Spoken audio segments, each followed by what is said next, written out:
quiero hacer esto por mí o por la sociedad. Cuando por fin lo conté, no fue bien. Fue un rechazo brutal, sobre todo de mis padres hacia mí. Yo conté que era Hugo, lo hice por un audio de unos 13 minutos, porque yo no me atreví a hacerlo en persona. Y su respuesta fue: ven a casa y da la cara. Volví a casa y entonces pues yo tengo muchas cosas borradas, pero yo recuerdo muchos gritos y que yo iba a ser una mujer toda la vida, Y bueno, yo llorando, ellos lloraban, chillaban, una locura. Todo el rato eres un problema. Y el hecho de sentirte culpable pesa un montón. ¿Cómo era mirarte al espejo? No verme, pero literalmente. O sea, yo en el espejo recuerdo buscarme mucho. O sea, me miraba y yo hacía como... ¿Quién eres? Es que literalmente, o sea, yo recuerdo que tenía 9, 10 años que yo preguntaba, ¿qué soy? Porque yo deseaba ser un niño. O sea, yo de pequeño se me decía, yo quiero volver a nacer y ser un niño. Tu etapa en el instituto fue difícil, tu adolescencia. De los 5 hasta los 12 estuve sufriendo bullying. O sea, no tuve amigos. Yo recuerdo estar en el patio y que 3 niños de mi clase me llevaran detrás donde no veía a nadie y como bajarme los pantalones para ver qué tenía entre las piernas y para tocarme. Y esto como para mí era lo normal. ¿En algún momento sentiste que no querías vivir más? Hay algo profundamente humano en reconocerse, no en gustarse, sino en mirarse al espejo y no sentir distancia, en habitar tu cuerpo sin pedir perdón por existir. Hay personas que simplemente viven, pero hay otras que crecen con la sensación de que algo no cuadra. Hasta que un día la pregunta cambia del ¿qué me pasa? A ¿quién soy realmente? Hoy, en Lo que no se ve, nos acompaña Hugo Marlo, cantante y artista.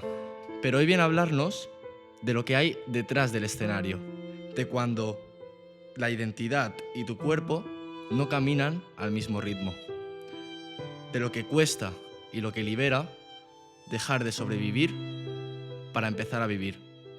Así que Hugo, muchas gracias por estar aquí. Hola, muchas gracias. ¿Cómo estás? Bien, yo súper bien. ¿Tú? Me alegro, yo también. Muy bien.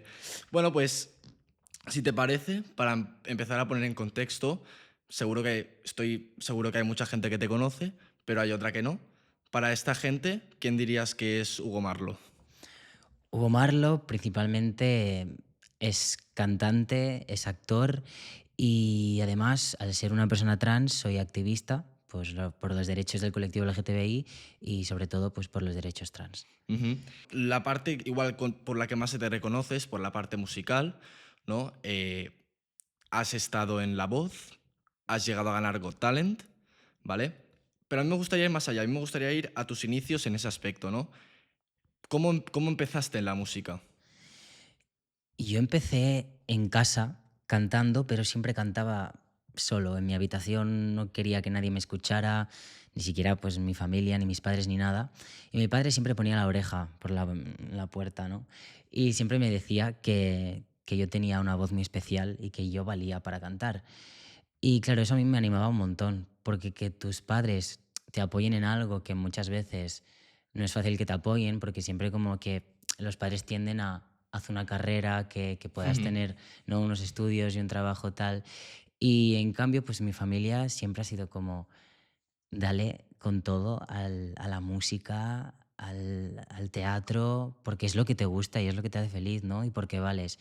Y pues claro, aun yo no creyéndomelo o yo no sintiendo que realmente valía, si tienes ahí a tu familia que te da ese apoyo, pues es como, bueno, pues quizás sí, que, no, que puedo tirar por aquí y No, y puedo valer. además que está súper guay eso, que tu familia te apoye, es lo que dices, no todo el mundo tiene ese privilegio. Y hablando de la música, si tú pudieses describirla con una palabra, ¿qué palabra sería?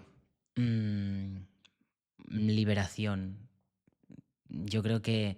Y el estar bien. O sea, cuando yo canto, sobre todo, el hecho de cantar a mí me libera y estoy. Es como que estoy presente, estoy aquí y estoy bien. Es tu zona de confort, digamos. Sí, es como mi sitio. Ujú. Yo quería lo que tú hablabas, ¿no? Tú eres una persona trans, ¿no? Hiciste la transición de chica a chico. Me gustaría saber a qué edad tú sientes que no estás correspondido con tu cuerpo.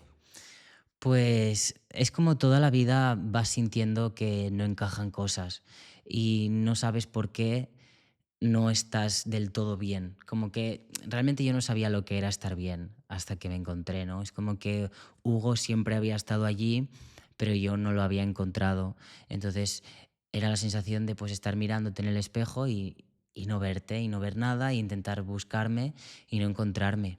Hasta que empiezo a tener información de que existen las personas trans. Ujú. Y digo, pues ya está. Es como de repente la respuesta a todas mis preguntas, a todas mis dudas, la encontré en que existían las personas trans. Porque si tú no sabes que existen, no sabes que tú puedes serlo, ¿no? Claro. Y de hecho, la transición es algo que sigue toda la vida, ¿eh? O sea, yo, por ejemplo, ahora mismo, pues mi físico, ¿no? Pues ya se ve como un físico masculino, la Ujú. gente me lee como un hombre, ¿no? Como lo que soy. Pero realmente, pues cada uno lleva su camino como lo quiere llevar y hay personas que quizás no se operan, no se hormonan, incluso hay personas que no se cambian el nombre. Y yo, por ejemplo, soy una persona que yo me decidí operar de mastectomía y hacer el tratamiento hormonal. Y el tratamiento hormonal pues es para toda la vida, Ujú. ¿no? Es como una cosa de que si lo dejas, pues hay cambios que son reversibles, otros irreversibles, pero es como si tú quieres mantener este físico, es como el tránsito sigue, Claro, ¿sabes? y también es verdad que hay gente que hace este proceso y después se arrepiente. El hecho de arrepentirse, yo creo que ya no es como más arrepentimiento, sino quizás si yo ahora decido que no me apetece estar en hormonación porque ahora mismo no lo necesito, puedo frenar esa hormonación y luego en unos años puedo volver. Es como un poco ir escuchándote a ti y a tu cuerpo y como que necesitas en cada momento. Lo que pasa es que la gente se lo lleva muy a... Son arrepentidos en tal. Y es como no, quizás también la sociedad nos encasilla mucho en el binarismo de tienes que ser el hombre, tiene que ser así, la mujer tiene que ser asá, y si te sales de aquí, tal, ¿no? Y entonces muchas veces eso es lo que hace que ostras, pues me voy a tirar a ser lo más hombre posible y cuando realmente a lo mejor tampoco quiero ser ese hombre, Claro. ¿no? Tan... Y entonces muchas veces nos lleva a hacer cosas que a lo mejor no queremos, pero son muy pocas personas las que realmente Mm. se arrepienten como tal, ¿no? Entonces, ¿no crees que puede ser que haya una franja de personas que no saben realmente cómo son y entonces van probando, por ejemplo, pues me hormono, ¿vale? Luego me arrepiento, pero realmente no es que lo sientan, no sienten que tienen que hormonar o simplemente no saben qué hacer, ¿no? Bueno, hay personas que, es lo que te digo, al final el hecho de que la sociedad sea tan binaria, tienes que tirar para un lado o para el otro, hay personas no binarias, ¿no? Ujú. También existen personas que no se sienten ni hombre ni mujer, pero que la sociedad es como que no les da lugar, ¿no? Entonces, pues muchas veces está la pregunta de, ¿quiero hacer esto por mí o por la sociedad? Claro. ¿No? Y eso es lo complicado, el decidir por ti y no por otros, ¿no? Entonces, quizás hay decisiones que las tomamos más por los demás, pero nos vamos a, por ejemplo, cualquier persona, ¿no? Por ejemplo, una mujer cis que quiere ponerse más labios, ¿no? O quiere retocarse la nariz, o es un tema distinto, ¿no? Pero ¿por quién lo hace? ¿Lo hace por ella Ujú. o lo hace por la sociedad, no? Es como esta pregunta está también en este tipo de casos. Entonces, todas las personas hacemos cosas que nos arrepentimos o todas las personas hacemos cosas por los demás, porque yo creo que por nosotros mismos hacemos muy poco. Y yo creo que es como lo más importante el escucharte a ti y creo que de hecho las personas trans es algo que hacemos muchísimo, pensar en nosotros y hacer un autodescubrimiento que mucha gente no lo hace. Claro. Claro, es algo muy interesante. Vosotros, al final, tenéis tantas preguntas, ¿no? Que llega un punto que os conocéis mejor que unas personas que no se las hace, Exacto. simplemente, ¿no? Tú esto dices que es de para toda la vida, ¿no? Pero entiendo que si no sabías que existían los trans, pues tú descubriste esta sensación que tenías cuando eras pequeño, cuando eras Ujú. jovencito. Tú siendo tan joven, ¿Sabías que esa sensación era permanente o que era algo temporal? No, para siempre. O sea, el sentimiento de estar tantos años sin encontrarte y de repente saber, "Ah, existen las personas trans, de repente existo", ¿no? Porque antes no existía. Es como, ahora existo, me siento que estoy y que ahora puedo ser y voy a ser siempre. O Claro, sea, para mí no tiene sentido de repente volver a ser la persona que era antes o que me volviesen a llamar con el otro nombre. Ni siquiera me gusta decir, ¿no? El nombre de nacimiento. o, mm, no, no quiero. O sea, yo ya me he encontrado y cuando alguien se encuentra, no quiere volver claro. Le da a lo sentido a la que, vida, claro, te da todo el sentido. claro. Y esto cuando tú esto lo descubres tú solo, cuando llega el momento de externalizarlo, de contárselo a tus seres queridos, ¿qué pasa? Pues es muy difícil porque yo en el momento que me doy cuenta, para mí es una liberación, pero para mí es un mierda. Tengo que contarlo.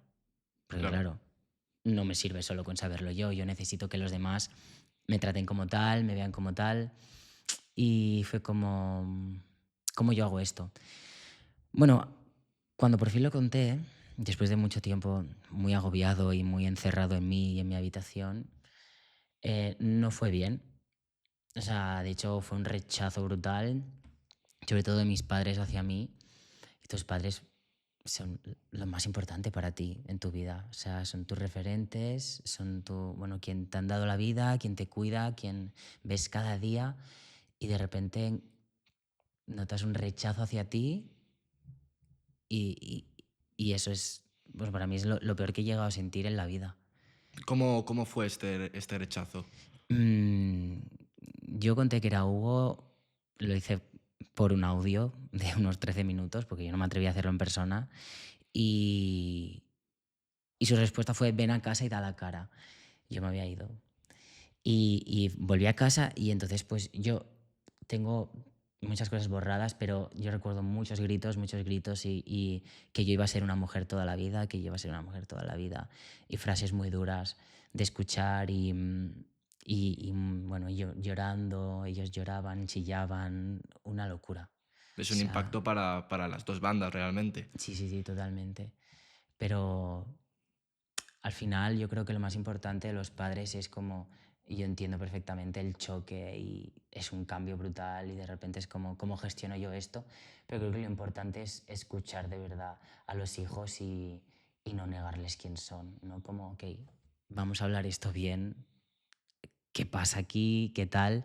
Pero escúchame, porque es que yo en ese momento no pude decir ni una palabra, que Claro. era como solo gritos.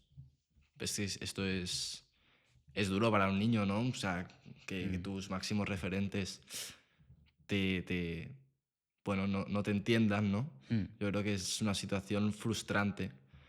También ellos pensarían, bueno, tendrían la mentalidad de, mm. bueno, a mí no me va a pasar, no me va a Claro. tocar un hijo que le Sí. pase esto, ¿no? Y pues fue un choque. Sí, sí, sí, total. Porque para ti, antes de empezar esta transición, ¿cómo era mirarte al espejo? No verme, pero literalmente. O sea, yo en el espejo recuerdo buscarme mucho. O sea, me miraba y yo hacía como, ¿quién eres? Es que literalmente, o sea, yo recuerdo que tenía 9 10 años que yo preguntaba, ¿qué soy? Y entonces yo intentaba verme como una chica, ¿no? Como esa chica que me habían dicho que yo tenía que ser. Y yo digo, no, no lo entiendo. O sea, yo no entendía qué estaba viendo. Entonces, yo sí que me gustaba en los momentos que yo me ponía como, tengo muchas fotos de yo a lo mejor pintándome un bigote o yo poniéndome como haciéndome una coleta que no se me notase y poniéndome el pelo más corto, que yo llevaba siempre el pelo corto, también te digo, y entonces es como que siempre me buscaba ahí y con el pelo corto podía verme como más masculino, intentaba siempre iba sin camiseta, y me hacía como fotos así. Y yo me gustaba en esos momentos que yo me asociaba a lo que es un niño, ¿no? Porque yo deseaba ser un niño. O sea, yo de pequeño siempre decía, yo quiero volver a nacer y ser un niño. Pero yo no sabía que se podía, ¿no?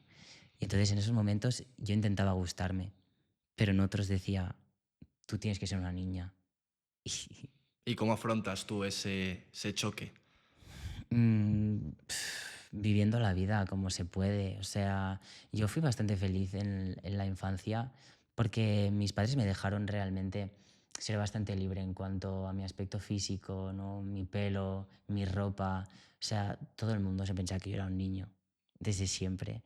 Y mis padres incluso, o sea, me ponían un vestido con 2 años y mis padres decían, es que no. No le pega. Es que literalmente desde que tenía 2 años y ya es que no me quedaba bien. Y, y esa, yo realmente vivía como siendo persona. Nunca me sentí una chica. Y volviendo a esto del espejo, a mí, claro, se me hace difícil, ¿no? Entender no verte, Hmm. ¿sabes? Porque al final ves a alguien, pero no es a ti. ¿Se puede describir esa sensación? Yo lo he intentado muchas veces pensar, pero no sabría describirlo. Es literalmente, o sea, obviamente estás viendo al espejo y estás viendo un reflejo. Claro, obviamente es un espejo, ¿no? Ves algo, pero no le puedes poner nombre. Yo creo que es eso, o sea, los humanos tendemos a etiquetarlo todo y a poner nombre a todo. Y cuando de repente tu reflejo, que en teoría eres tú, no puedes ponerle nombre, sientes como un vacío y no entiendes nada, ¿no? Claro. Y todo esto de no verte también pasaba con tu voz. Es decir, ¿no reconocías tu voz? No, mi voz me gustaba. Sí, no he tenido nunca una disforia por la voz más femenina o menos femenina. Sino, sí que es verdad que ya cuando descubrí que era Hugo, sí que ahí me empezó como a chirriar un poco, porque Ujú. decía, ay, no me pega ya esto, ¿sabes?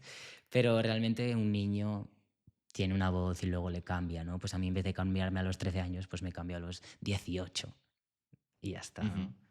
Esto del espejo, esta disforia de no sentirte tú, ¿esto llegaba a afectar a tu autoestima? Em, sí, yo siempre me he considerado, también porque me lo han hecho ver así, yo pensaba que, yo qué sé, que yo era feo, que yo era raro, que yo era... Pero porque me hacían mucho bullying también, ¿no? O sea, el hecho de yo ser diferente hacía que los demás pues se dieran el permiso de hacerme bullying y yo creo que la autoestima bueno, se vio perjudicada por ese bullying y que a día de hoy el bullying te cala, o sea, el bullying se queda ahí, ¿no? Claro. Y era más eso. O sea, tu etapa en el instituto fue difícil, tu adolescencia. Fue, fue to- todo primaria, o sea, fue desde que yo tuve 4 años, a los 5 años ya me cambiaron de cole porque ya me hacían bullying súper pequeño.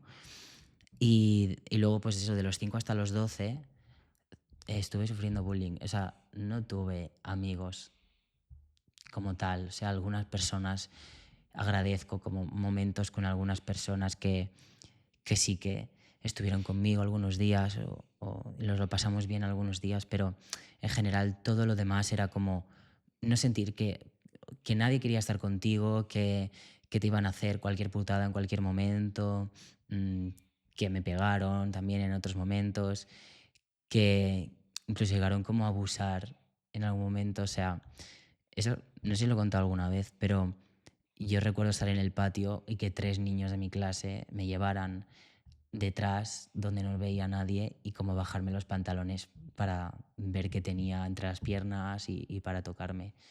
Y esto como para mí era lo normal, ¿no? El hecho de que me hicieran todas estas cosas, para mí ir al cole era eso.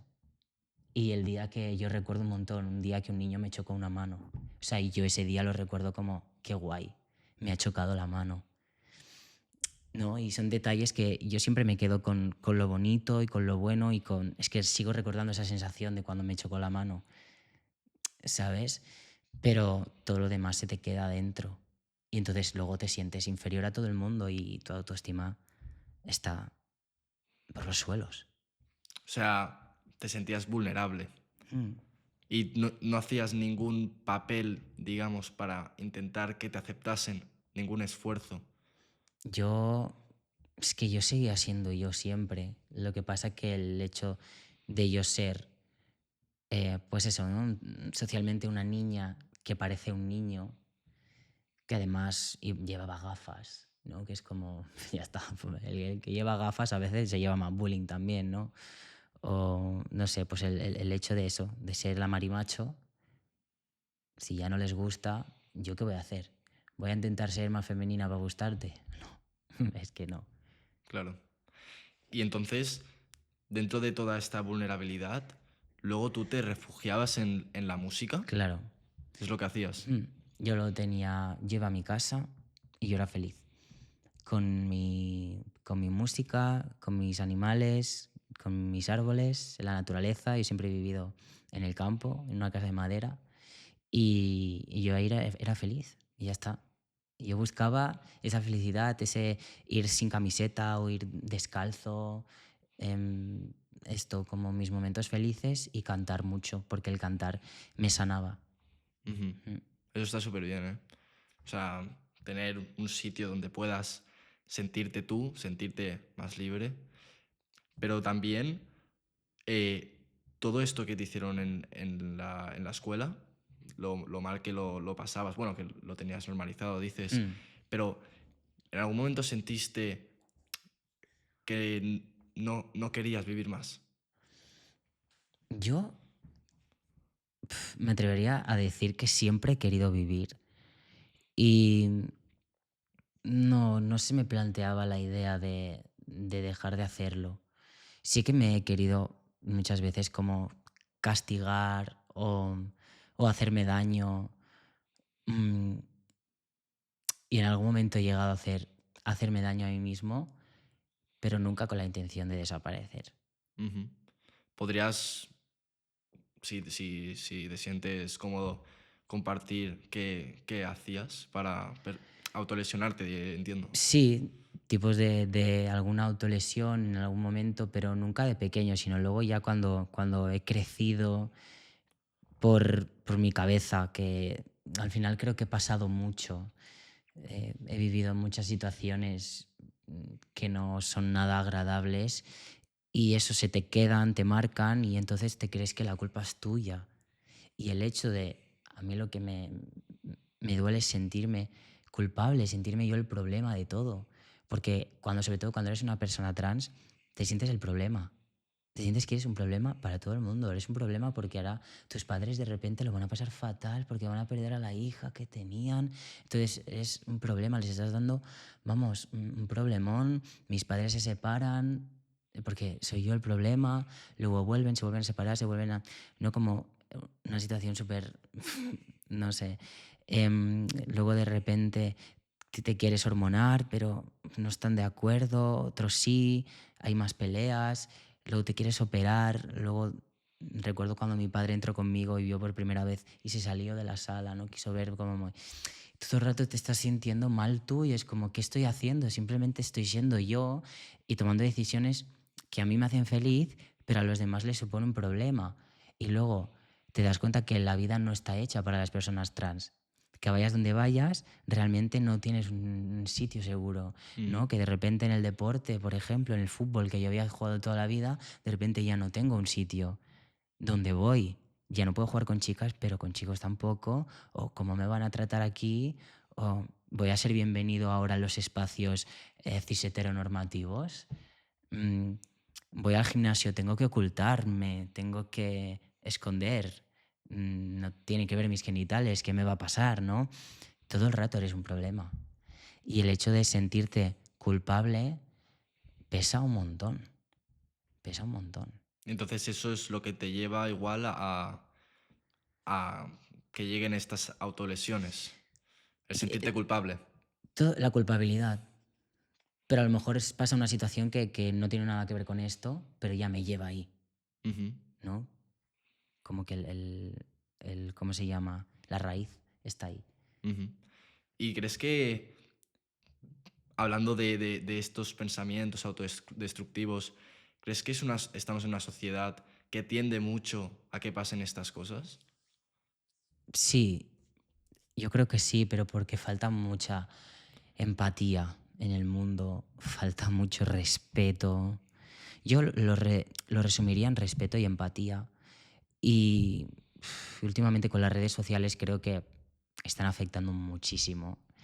Y todo el hate que hay en las redes sociales y cómo cualquier persona se puede dar el permiso de decirte 4 cosas y dejarte por los suelos, no todo el mundo sabe gestionarlo, ¿no? Y entonces yo creo que eso está afectando mucho y el hecho de compararse, de querer verse como esta persona, de querer tal, te hace tener un montón de inseguridades y tal. Yo no me siento una persona que haya caído en esto. Yo las redes sociales las utilizo para subir mis cosas, para Ujú. visibilizar mis temas y no leo ni siquiera ni los comentarios porque entonces ¿Te afectaría? me podría afectar. O sea, soy bastante de que me da bastante igual lo que diga la gente, pero a veces cuando van a hacerte daño, pues a veces hacen daño, ¿no? Entonces es mejor no leo Ujú. y ya está, ¿no? Pero yo creo que a la gente le cuesta mucho también como gestionar estas situaciones y luego pues eso, que tenemos que aprender un poco a vivir en sociedad y a ser más empáticos uno con el otro Ujú. y no hacernos daño. Y cuando llega el momento en el que dices, ha llegado el día, estoy seguro de que me quiero hormonar, Mm. de que quiero hacer este traslado. Em, Cuando yo estaba en mi habitación, estaba viendo Operación Triunfo y de repente salió un familiar y era un chico trans. Y lo vi en la tele, tal, que se llama Bastián, que es un chico trans, que no sé qué. Y le miro y me veo, ¿sabes? O sea, como de repente te ves reflejado en otra persona y dije, ya está. No quiero, o sea, no tengo más preguntas. Este soy yo. O sea, es lo que soy. Y entonces ya pues empecé a buscar información sobre lo que era una persona trans y era como qué bien, qué bien, qué bien, pero mierda, mierda, mierda, ¿ahora qué, Claro. sabes? Y ese día recuerdo sentir, recuerdo respirar, no Ujú. sé, ¿sabes? Como de repente respirar ya bien y decir, ya está, esto es lo que soy y ya está. Y cuando lo conté por primera vez, porque también era como un poco, vale, ahora esta información está, pero está en mí, solo lo sé yo. Recuerdo en mi expareja, ¿no? Pues en ese momento yo le dije, tal, soy un chico. Y ella se lo tomó bien y dijo, bueno, vamos a hablar esto, pero vale, o sea, si tú lo sientes así tal, y luego lo hablamos y me dijo, va, pues ponte un nombre, ¿no? Tendremos que ponerte un nombre tal. Y pensamos en Hugo. Buen nombre, ¿eh? Sí, ¿no? Y me gustaba mucho, la verdad. Y fue como, ya está. Es que cuando lo sabes, cuando te das cuenta, Claro, para mí no hay más preguntas. claro. Y hay una cosa que está súper bien, es que tú escoges tu nombre. Eso es guay, ¿eh? Eso está muy bien. Que luego por otra parte me siento mal, en plan de, jo, tío, le he quitado como eso a mis padres de poder decidir. Y a veces digo, tendría que haberles preguntado, va, ¿cómo queréis que me llame? Pero bueno, si tenía que esperar todo el tiempo hasta que me entendieran, que va, yo escogí mi nombre y todas las personas trans, o casi todas, escogemos nuestro nombre. ¿Y por qué Hugo? Es que cuando empecé a buscar información sobre personas trans, vi un vídeo de un chico que se llamaba Hugo. Y es que yo creo que se me quedó por eso. Era como, no sé. Como por ser tu referente igual. Sí, me vi muy reflejado. De hecho, hoy en día ese chico lo conozco, nos hemos visto alguna vez, nos hemos hecho alguna foto. Es como, qué guay. Y sí, sí, me gusta el nombre de Hugo, desde ahí se me quedó aquí y ya está. Ujú. Y cómo yo tengo entendido que el proceso a la hormonación es algo difícil, ¿no? ¿Difícil en qué sentido de conseguirlo? Sí. Pues tenemos la suerte, que debería de ser así en todos lados, que en Cataluña está muy bien, porque tenemos Transit, que es el lugar donde atienden a la salud de las personas trans y son profesionales, y hay psicólogos y médicos y tal, ginecología, de todo, y todo para personas trans, y allí mismo te informan y te dan el papelito para que tú puedas ir a la farmacia y conseguir las hormonas. O sea, realmente es un proceso que podría ser un proceso súper largo, pero aquí en Cataluña está mucho más facilitado y se agradece muchísimo. Pero ¿en qué consiste? ¿Cómo puede determinar un doctor Hmm. que de verdad tú te Mm, sientes... claro, ahí está la cosa. Es que nadie puede decirte quién eres. O sea, nadie. O sea, porque en el momento que tú lo sabes, o sea, obviamente tú cuando vas a Transit, pues te sientas con una psicóloga y hablas y le cuentas qué tal, cómo estás, cómo te sientes, desde cuándo te sientes así, qué está pasando tal. Y esta psicóloga habla contigo y es que tú tienes la palabra. O sea, esta psicóloga no te va a decir, vale, sí. No. Claro, Es que tú eres y ya está. Si tú de repente luego, por lo que sea, dices, ostras, pues mira, da igual, no es lo que yo quería, que ya te digo, poquísimos casos, em, es tu vida, tu decisión o es tu problema. O sea, ujú, yo me refiero, no como tal, ¿no? Pero que al final yo creo que estaría muy feo que alguien decidiera por nosotros quién somos, ¿no? ujú. De hecho, yo para cambiarme el DNI tuve que pasar por un médico forense, que ese médico dijera si yo era un chico o no. Y eso a mí me resultó súper incómodo y no entendí nada. O sea, como de repente un médico forense, para hacerme 4 preguntas, va a decir sí. O sea, es que literalmente te preguntaban que cuál es tu color preferido, el azul o el rosa, o si te ¿El azul o gusta, el rosa? sí, o si te gusta el deporte o bailar. Y es como en serio, eso va a determinar quién soy. Ostras. O O sea, sea, no sé, por suerte no me gusta el rosa, ¿sabes? Pero no, no, pero es que me refiero. que me refiero que, hostia, impacta que la pregunta sea esa, ¿no? Hmm. ¿El azul o el rosa? Sí, ¿no? Como si un color Claro. determinase quién eres. Entonces es como, vale, me dijeron sí, vale, sí, eres. Y sentías como que te tenían que validar para poder hacer ese proceso. Claro, es que te tienen que validar, te tienen que dar el sí, primero el médico y luego la jueza. Porque la jueza tardó bastante en decir que sí. Se tenía que pensar. Cuando la jueza ni me vio. Ella que tiene que decir, ¿no? O sea que sí, es un proceso que largo, ya aquí no la hormonación, sino ya todo en sí, sobre todo el tema del papeleo. Ujú. ¿Y cómo fue la primera vez que te tomaste las hormonas? Súper feliz. O sea, yo recuerdo que al día siguiente yo ya estaba grabándome vídeos a ver si me había cambiado la voz ya. Y es como, llevas un día, es imposible. Pero era como cada día viendo a ver si habían cambios y tal. Claro, yo empecé con gel y el gel te lo pones cada día y es como más poco a poco ves los cambios, ¿no? Pero al mes es cuando de repente te das cuenta, si te grabas, si te haces fotos, que de repente, pues yo qué sé, la espalda se ha ensanchado más, que la voz ha cambiado un poquito, que tu cara se ha masculinizado un poco y era como felicidad, felicidad, felicidad. O sea, estás deseando ver cambios y ver cambios y ver cambios. ¿Cuál fue el primer cambio que viste? Yo creo que es que la voz La voz. y la espalda, como, y la fuerza en sí, Ganabas más fuerza, sí. De repente tienes más fuerza, sí. claro. ¿Y tú cómo sientes esto? O sea, sientes la liberación que hablábamos antes? Sí, me siento como acorde conmigo mismo y como que es lo que necesito y lo que quiero. Y emocionalmente hablando, Mm, ¿sentías algún tipo de inestabilidad? mucha. Es muy difícil. O sea, bueno, supongo que vosotros no sé, en la adolescencia, como que pasáis la edad del pavo esta que se dice, Claro. o como de repente, pues es un poco lo mismo, pero con 19 años, ¿sabes? O sea, de repente yo tenía 19 años y yo no entendía, pero estaba como con unos picos increíbles, ¿no? Y yo, ¿qué me pasa? ¿Qué me pasa? Claro, luego te das cuenta que es todo pues por las hormonas, ¿no? Pero sobre todo yo sentía que de repente podía ser más borde, contestaba peor, como más agresividad, ¿sabes? Que yo no soy nada agresivo, ni nunca lo he sido, pero de repente era más agresivo, ¿no? Como esto de enfadarte y de repente pegar un puñetazo a la pared, que yo decía, ¿por qué hacen esto? Pues yo de repente un día, ¡boom! ¿Sabes? Por estar súper cabreado y yo, la testo, ¿sabes? Es muy fuerte. Claro, ¿cómo afecta la testosterona? Ujú, ujú. Claro, pasas de tener súper poca a... Claro, a tener pues como Como... cualquier chico cis, o sea, al Ujú. final es a nivelar eso. Y también el hecho de llorar, por ejemplo. No, ya no puedo llorar como antes. No puedes llorar. No, Eso también afecta... sí, es verdad, o sea, como esa sensibilidad. Depende de la persona, ¿eh? Yo tengo un amigo que llora más incluso, pero, o sea, depende de la persona, la testa afecta como afecta y depende también cómo tú seas.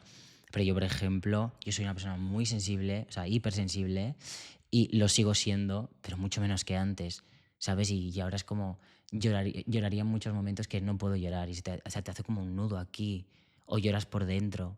No sé, yo antes eso no sabía lo que era. O sea, ¿no crees que los hombres, ¿no? Ujú. No lloran, no por que no le vean vulnerables, sino porque no pueden? No, yo creo que son Las dos las dos cosas. cosas, o sea, es una mezcla y también depende de la persona, pero yo que he vivido ese cambio de tener poca texto a tener más texto, he notado que cuesta más llorar.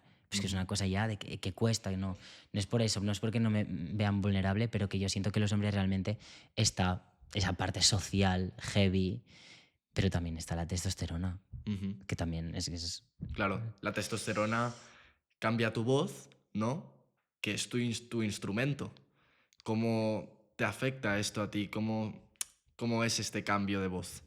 Pues tenía mucho miedo de empezar la texto, de hecho lo retrasé un poco porque yo estaba en La Voz en ese momento en el programa y claro, yo estaba en medio de La Voz y yo no iba de repente a empezar a cambiarme en La Voz porque me van a decir, ostras, en las audiciones cantabas así y de repente en la semifinal cantas asá, ¿no? Hubiera sido chulo en realidad, pero claro, yo no sabía cómo iba a ir ese proceso y si podía seguir cantando y me daba muchísimo miedo de el perder mi voz. O sea, sabía que no le iba a perder como tal, o sea, no me iba a quedar mudo, no, ¿me entiendes? Pero quizás no puedo seguir cantando igual, no sé. Pero estoy súper contento. Y, o sea, la esencia es la misma.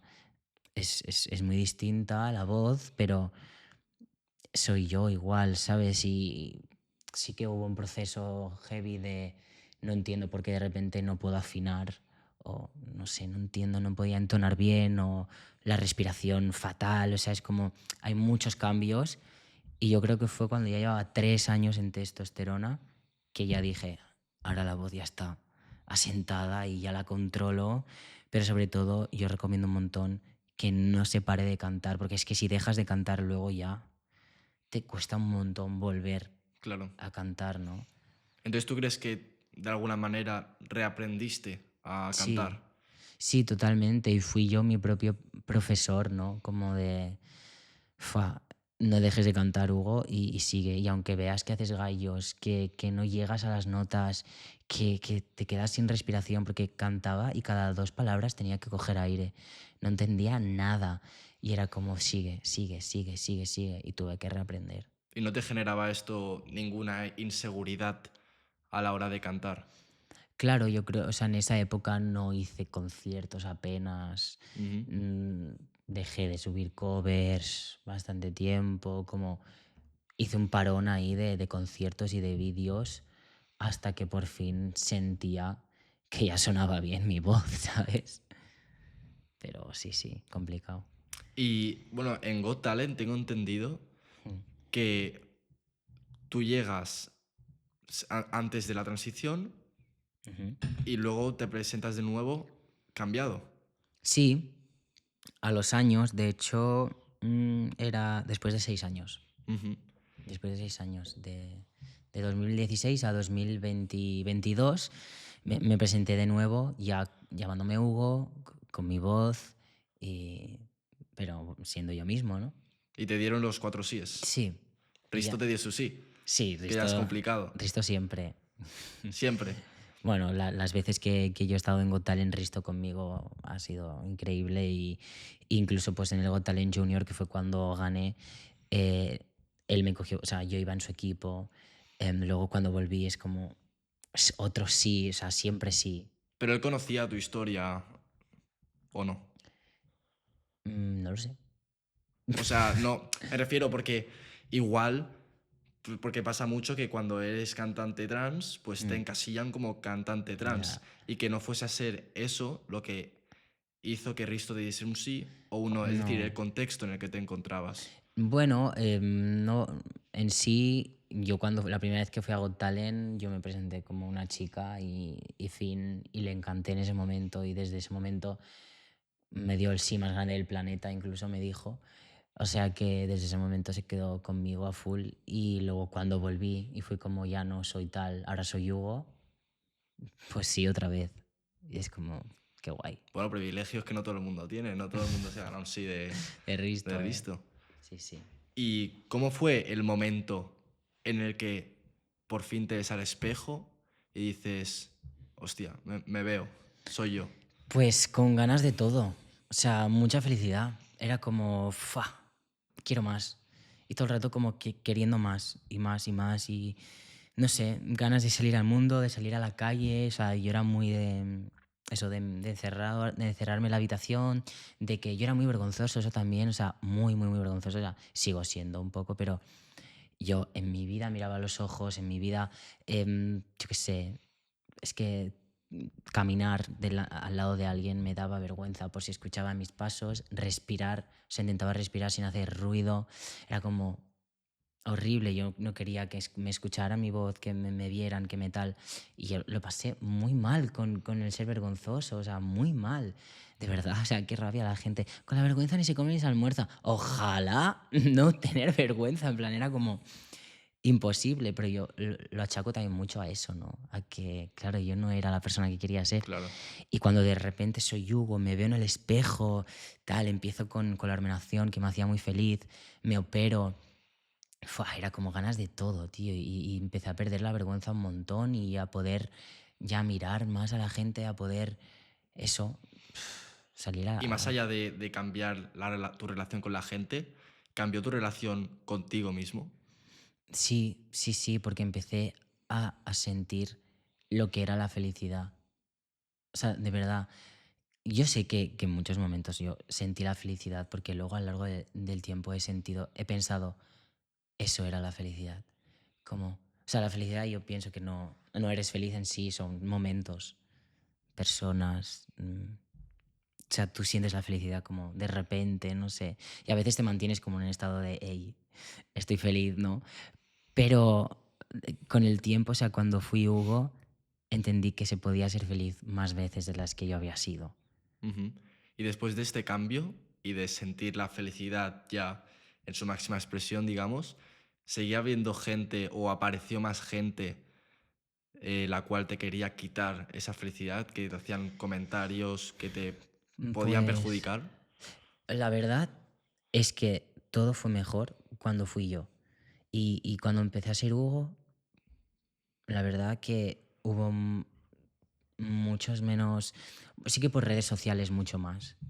O sea, por redes sociales es un mundo aparte, pero sí que entonces ahí empezó más hate y toda la mierda está ahí. Pero el hecho en sí de relacionarme con la gente fue mucho mejor. O sea, y no considero que me hayan hecho bullying después. O sea, es como cuando yo ya me muestro al mundo como soy, estoy seguro de mí mismo. ¿Sabes? Es como Ujú. cuando te muestras con más seguridad y no tan Lo vulnerable, es transmites a como los demás. lo transmites y entonces pues quizás ya no se meten contigo, ¿no? Y sí, sí, fue todo mucho mejor. ¿Y hubo cambio también en cómo te trataba la gente en la industria musical?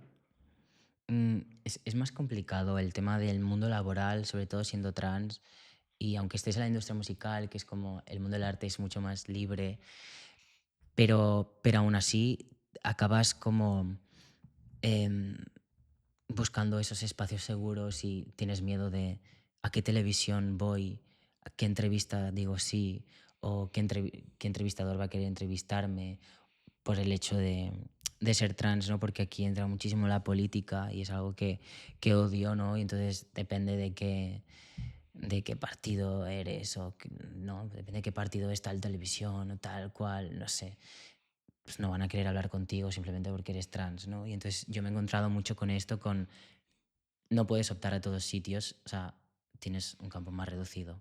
Es decir, sientes que en algunos sitios, lo que hemos dicho antes, que te etiquetaban como un Sí, cantante claro, trans. claro, ya está. Incluso tú vas a hacer una entrevista porque es cantante y solo te hablan de lo trans y he venido a lo mejor a presentar mi canción, Ujú. ¿sabes? Y es como, mm, si yo he hablado, como contigo, hemos hablado que vamos a hablar de tema trans, vamos a tocar también el tema del canto, a mí me parece genial, pero si yo voy a presentar una canción y solo me estás hablando de tema trans o me han llegado a preguntar qué tienes entre las piernas, ¿Te han llegado a preguntar eso? sí, en medio, en la tele, en un falso directo, luego lo cortaron ese trocito. Claro, Ostras, tú dices, pues no sé, ¿sabes? No, es que no puedes ir a cualquier sitio, claro, ¿sabes? Es muy complicado. claro. Ahora ya haciendo como cogiendo todo haciendo un resumen, ¿qué crees que necesita entender la gente sobre la situación que has vivido? Que entiendan que nuestra realidad no es un debate, como que no hablen por nosotros, que nosotros sabemos quién somos, ¿no? Y que no intenten, em, que intenten entendernos, pero que tampoco intenten comprender mucho más allá, porque no es como lo que tú dices, ¿no? Tú no vas a saber la sensación de mirarte al espejo y no verte. No lo intentes, en plan, me refiero, empatizas conmigo, me respetas, obviamente, y dices, wow, vale esto, pero no intentes, ¿no? Como que la gente intenta machacarse la cabeza y como ellos no lo entienden, pues dices, pues no, no puedes. Porque si yo no lo entiendo, tú no puedes, Claro. ¿no? Y es como, tranquis. O sea, es como la sociedad como que se tranquiliza un poco con las personas trans, que nos dejen vivir, que nos dejen ser, que nos dejen participar en el deporte, que nos dejen ir al baño tranquilos, estar en los vestuarios, ¿no? Como relajaos, no os vamos a hacer daño a nadie. O sea, simplemente queremos vivir, queremos eso, hacer deporte, ir al baño, ir al cole y que no suframos bullying y que no tal, ¿no? Es como un poco dejarnos ser. Y yo creo que esto es la mirada un poco que de la gente de decir, vale, pues, ok, pues voy a respetar, ¿no? Voy a ceñirme a respetar, a empatizar y ya está. Ujú. Y a vivir mejor todo el mundo en sociedad, ¿no? Y a Claro. escuchar también, sobre todo el querer informarse un poco, porque uno es ignorante porque quiere, o sea, me refiero, ok, tú puedes ser de tal época y estas cosas en mi época no, que sí, porque hemos existido toda la vida. Si no lo quieren ver, es otra cosa, ¿no? Pero es como, aunque seas de otra época, pues ahora estás en esta. Y esta también es tu época. Y es tu responsabilidad informarte y respetarme. Ujú.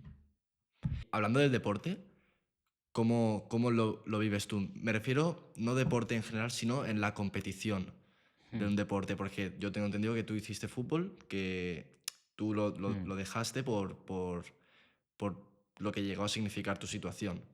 Sí, o sea, yo al final lo dejé porque, bueno, es eso. O sea, yo en ese momento tenía el DNI eh, sexo femenino, porque hasta que no llevabas 2 años en hormonación no podías empezar el trámite para cambiártelo. Y era como, vale, pero entonces yo soy un chico, mi DNI pone que soy una chica, ¿qué hago? Pues seguí jugando a fútbol femenino. Pero claro, pues la transfobia empezó a atacar.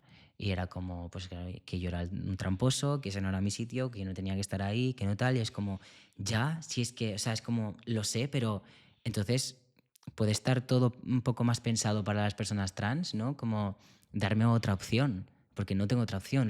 La opción era, deja el fútbol. Y al final tuve que hacer eso y tuve que dejarlo. Entonces me parece muy injusto como que las personas trans tengamos que dejar nuestro deporte cuando solo queremos practicar deporte. Ok, yo entiendo que la competición, si yo tengo más testosterona, yo tengo un poco de más fuerza, tengo tal, o sea, yo comprendo que eso da rabia y por eso yo también yo mismo me aparté de eso y dije, bueno, pues cuando pueda ya me meteré en un equipo de chicos o no. Y entonces la cosa estaba eso, como meterme en el fútbol masculino me daba mucho miedo porque siento que no es un espacio seguro, porque el mundo del fútbol sobre todo es muy machista y muy somos los más machos y no me apetecía entrar ahí y no creo que me sintiera cómodo. Y entonces era como, bueno, pues lo creo yo algo para yo sentirme bien. Y entonces creé el primer equipo de chicos trans de España. Y hoy en día somos personas trans en general, o sea, hay chicas también. Y es lo guay, como poder seguir jugando a fútbol sin molestar a nadie. O sea, que realmente no tendríamos que molestar, pero es como dejarnos en paz. Ujú. No nos queréis aquí, nos creamos nuestro espacio. Cuando ya os apetezca que entremos, pues ya iremos entrando, ¿no? O cuando nos empoderemos, ya iremos entrando también. Y de momento, pues estamos ahí. Claro, pero, o sea, no, digamos que no os dejan competir ni en femenino ni en masculino. Ahora mismo sí que podríamos competir. O sea, podríamos competir. Lo que pasa es que no es un equipo consolidado que podamos tener ahora mismo. No todo el mundo tiene el mismo nivel. O sea, estamos más por pasarlo bien, Ujú. disfrutar y competir contra nosotros mismos. Estamos en una liga no federada y chill. Y vamos haciendo, vamos mejorando. Porque al final, si tú te metes eso en cuarta catalana, son equipos que son hombres cis que llevan jugando desde los 3 años juntos. En plan, me refiero, nosotros que somos un equipo nuevo, no hacemos nada ahí, ¿sabes? Y antes de meternos, frustrarnos y que nos caiga todo el hate, pues seguimos con nuestro espacio, Sí, ¿sabes? está bien eso. Eh, si tú pudieses darle un mensaje a una persona que es trans, que tiene miedo hoy, ¿cuál sería? Pues que, que vas a poder ser. O sea, a veces es como, a mí me encanta estar en el presente, pero a veces también es un poco como mirar al futuro y ver la vida como un juego. A mí me sirve ver la vida como un juego y pequeñas pruebas que tienes que ir superando. Quizás la de ser trans va a ser la prueba, mm, pues eso, más grande de tu vida, pero es otra prueba más que la vas a pasar.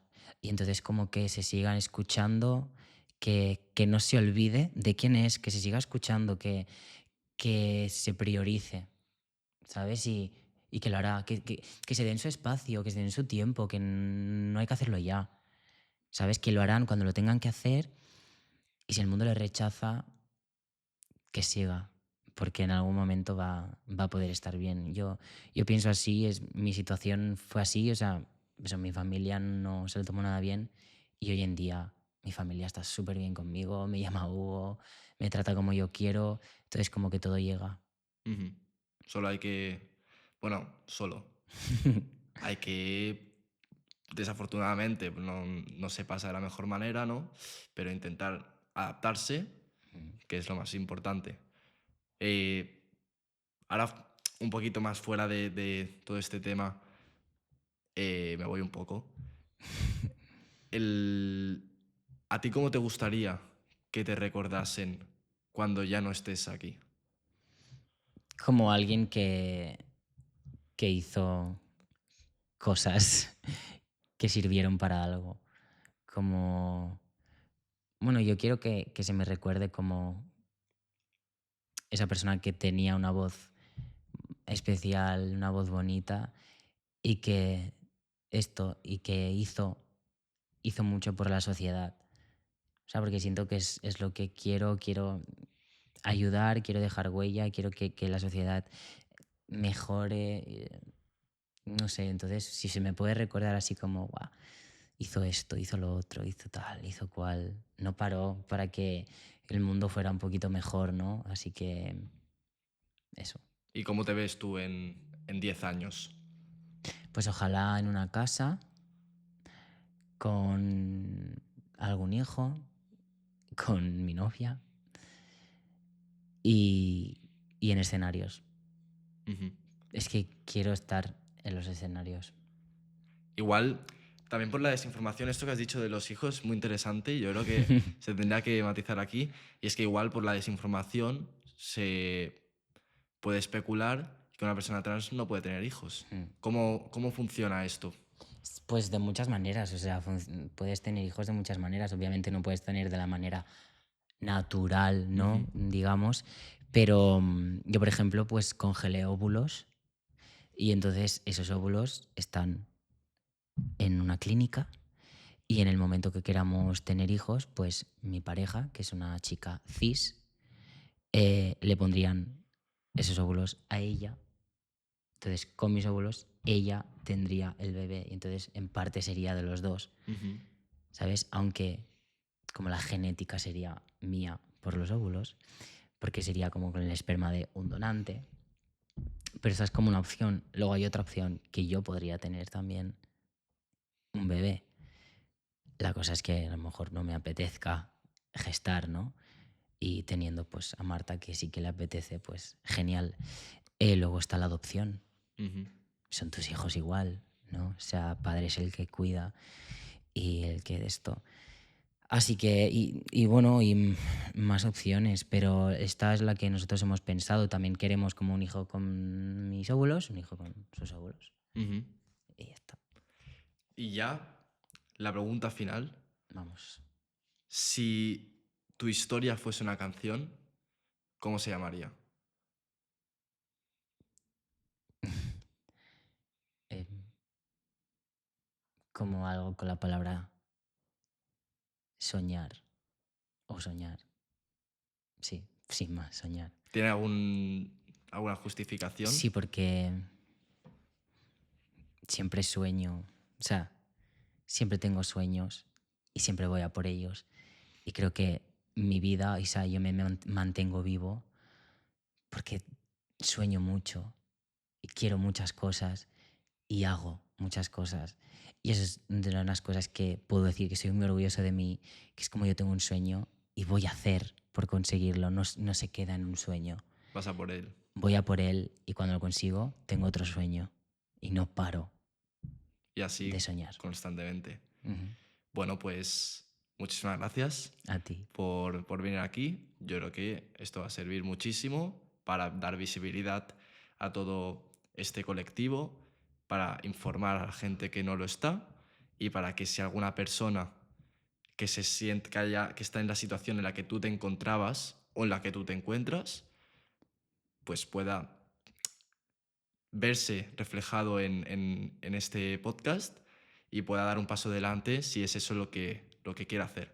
Así que muchas gracias por haber venido aquí Muchas gracias a ti, de verdad. y espero que haya servido y lo que digo siempre, que no... Lo que se suele ver es la superficialidad de las cosas, pero yo creo que la verdad siempre se encuentra en lo que no se ve.